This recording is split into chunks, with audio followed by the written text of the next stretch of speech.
दोस्तों, हिंदू धर्म में आदि कवि के रूप में प्रसिद्ध महर्षि वाल्मीकि ने संस्कृत भाषा में सबसे पहले महाकाव्य रामायण की रचना की थी।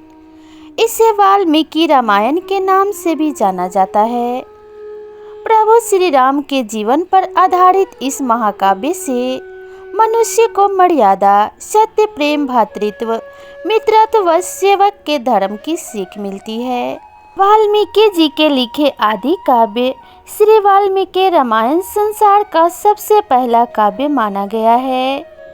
इसलिए उन्हें आदि कवि भी कहा जाता है, क्योंकि आदि का अर्थ होता है प्रथम और कवि का अर्थ होता है काव्य रचयिता। महर्षि वाल्मीकि जी ने कठिन तपस्या करके महर्षि पद प्राप्त किया था। कहा जाता है कि महान काव्य की रचना करने वाले वाल्मीकि जी साधु से पहले एक डाकू थे। एक घटना ने उन्हें डाकू से साधु बनने की राह दिखाई। इसलिए देश में हर साल महर्षि वाल्मीकि जयंती वर्ष अश्विन माह की पूर्णिमा को मनाया जाता है, जिसे गुरु पूर्णिमा के नाम से भी जाना जाता है। पौराणिक कथा के अनुसार महर्षि वाल्मीकि जी का मूल नाम रत्नाकर था। उनके पिता ब्रह्मा जी के मानस पुत्र प्रचेता थे। कहते हैं कि बचपन में एक भीलनी ने रत्नाकर जी का अपहरण कर लिया, जिसके बाद इनका पालन पोषण भील परिवार में ही हुआ। भील समुदाय गुजर बसर के लिए जंगल के रास्ते से गुजरने वाले लोगों से लूटपाट किया करते थे। रत्नाकर भी भील परिवार के साथ डकैती और लूटपाट का काम करने लगे। कथा के अनुसार एक बार नारद मुनि जंगल से गुजर रहे थे। तभी रत्नाकर ने लूटने के उद्देश्य से उन्हें बंदी बना लिया। इस पर नारद जी ने रत्नाकर से पूछा, तुम ये अपराध क्यों करते हो? तब रत्नाकर ने कहा, अपने परिवार के भरण पोषण के लिए। इस पर नारद मुनि ने कहा, जिस परिवार के लिए तुम यह अपराध करते हो, क्या वे तुम्हारे पापों का भागीदार बनने को तैयार हैं? यह बात सुनकर रत्नाकर प्रश्न का उत्तर देने के लिए नारद जी को अपने साथ अपने घर ले गए। रत्नाकर ने अपने परिवार से सवाल किया तो यह जानकर आश्चर्य हुआ कि कोई भी उनके इस पाप में भागीदार नहीं बनना चाहता था। परिवार का उत्तर सुनने के बाद रत्नाकर ने नारद जी को छोड़ दिया और अपने पापों के लिए क्षमा प्रार्थना की। इस पर नारद जी ने उन्हें राम नाम का जप करने का उपदेश दिया, लेकिन रत्नाकर के मुंह से राम राम की जगह मरा मरा शब्द का उच्चारण हो रहा था। काफी कोशिश के बाद भी रत्नाकर के मुंह से राम राम नहीं निकला, तो नारद मुनि ने उनसे कहा, तुम मरा मरा ही बोलो, इसी से तुम्हें राम मिल जाएंगे। इसी शब्द का जाप करते हुए रत्नाकर तपस्या में लीन हो गए। तपस्या के दौरान रत्नाकर के शरीर में दीमकों ने बांबी बना ली, लेकिन तपस्या में लीन होने के कारण रत्नाकर को इसका पता नहीं चला। उनकी इस तपस्या से प्रसन्न होकर ब्रह्मा जी ने उन्हें दर्शन दिए और उनके शरीर पर बनी बांबी को देख रत्नाकर को वाल्मीकि का नाम दिया और रामायण की रचना करने की प्रेरणा दी। तभी से वाल्मीकि के नाम से रत्नाकर प्रसिद्ध हो गए। पौराणिक कथा के अनुसार महर्षि वाल्मीकि एक बार प्रेमलीन क्रौंच पक्षी के जोड़े को देख रहे थे।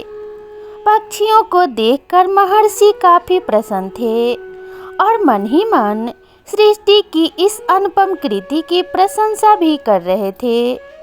इसी दौरान एक शिकारी ने अपने तीर से जोड़े पर वार किया, जिससे एक पक्षी मर गया। यह देख महर्षि को बहुत क्रोध आया और उन्होंने शिकारी को संस्कृत में कहा, मां निषाद प्रतिष्ठाम त्वं गमः शाश्वती समा यत् क्रौंच मिथुनादेकम अवधि काम मोहितम। इस श्लोक को संस्कृत भाषा का पहला श्लोक माना जाता है। इसका अर्थ है कि जिस दुष्ट शिकारी ने प्रेम में लिप्त पक्षी का वध किया है उसे कभी चैन नहीं मिलेगा। हालांकि यह श्लोक बोलने के बाद वाल्मीकि सोच में पड़ गए कि आखिर ये उनके मुंह से कैसे और क्यों निकल गया। उनको सोच में देख नारद मुनि प्रकट हुए और वाल्मीकि जी से कहा कि यही आपका पहला संस्कृत श्लोक है। अब इसके बाद आप रामायण की रचना करेंगे। और ठीक वैसा ही हुआ। महर्षि वाल्मीकि ने ही संस्कृत में रामायण की रचना की और उनके द्वारा रची गई रामायण वाल्मीकि रामायण कहलाई। महर्षि वाल्मीकि जी ने संस्कृत भाषा में सबसे पहले महाकाव्य रामायण की रचना की थी। रामायण के जरिए मनुष्य को सत्य, प्रेम, भातृत्व, मित्रत्व व सेवक का बोध हुआ। वाल्मीकि जी के आश्रम में ही माता सीता ने अपने दोनों पुत्र लव और कुश को जन्म दिया था। लव कुश को शिक्षा दीक्षा वाल्मीकि जी ने ही दी थी। महर्षि वाल्मीकि जी ने लव कुश को रामायण भी पढ़ाई थी। कहते हैं दोनों पुत्रों को काफी समय तक यह ज्ञात नहीं था कि उनके पिता प्रभु श्री राम हैं। कहते हैं ब्रह्मा जी के कहने पर ही वाल्मीकि जी ने रामायण की रचना की थी। भील समुदाय के एक व्यक्ति ने बचपन में वाल्मीकि जी का अपहरण कर लिया था, जिस कारण वाल्मीकि जी शुरुआत में डकैती का कार्य किया करते थे। कहते हैं वाल्मीकि जी को प्रभु श्री राम के जीवन में घटित हर घटना का पहले से ज्ञान था। सतयुग, त्रेता और द्वापर तीनों कालों में वाल्मीकि जी का उल्लेख मिलता है, इसलिए इन्हें सृष्टिकर्ता भी कहते हैं। महाभारत काल में महर्षि वाल्मीकि का वर्णन मिलता है। कहते हैं जब पांडवों कौरवों से युद्ध जीत गए तब द्रौपदी ने यज्ञ का आयोजन किया, जिसके सफल होने के लिए शंख बजाना जरूरी था। भगवान श्री कृष्ण की सलाह पर सभी ने वाल्मीकि जी से प्रार्थना की, जिसके बाद महर्षि वहां आए और शंख अपने आप बजने लगा। ऐसी कृपा थी हमारे आदि कवि वाल्मीकि जी की और उनकी महानता तो अद्भुत थी।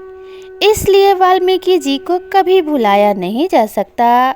वे हमेशा ही इतिहास में पूजे जाएंगे और प्रभु श्री राम के साथ उनका नाम हमेशा जुड़ा रहेगा।